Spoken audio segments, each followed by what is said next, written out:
अरसे से बात कर रहा हूँ कि मखलूत मुआशरा और ख़ास तौर पे दुनिया भर में 2025 तक मार्ज़ वजूद में आने के बाद तकमील के आखिरी मराहल में होगा। जब मैं मखलूत मुआशरे की बात करता हूँ तो वहाँ लोग हकूक़ की जंग नहीं लड़ते बल्कि फ़राइज़ मनसबी की बात करते हैं। Lower middle class, upper middle class, officer class, administration class, VIP और स्टार लाइफ के लोग भी ये समझते हैं कि उनके फ़राइज़ क्या हैं। जब वालिदैन अपने फ़राइज़ पूरे कर दें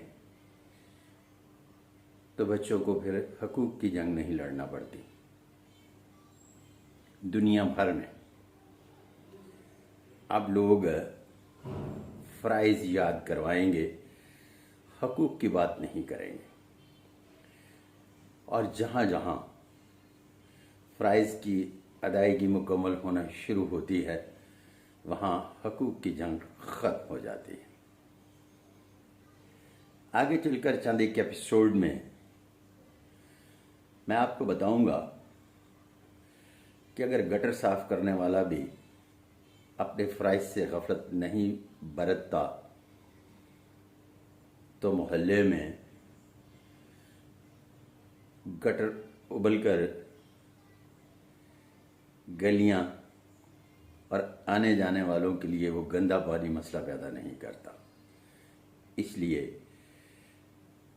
कि उसने अपने फ़राइज़ में गफलत नहीं बरती होती।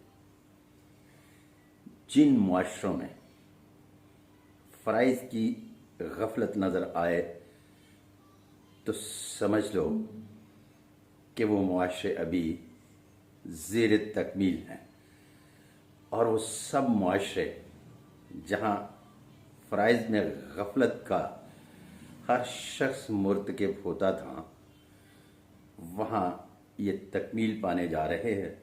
वल्लाह आलम बिस्सवाब। इसके साथ ही अपने दोस्त सादिक महमूद मलिक को अगली वीडियो तक इजाज़त। अल्लाह हाफ़िज़।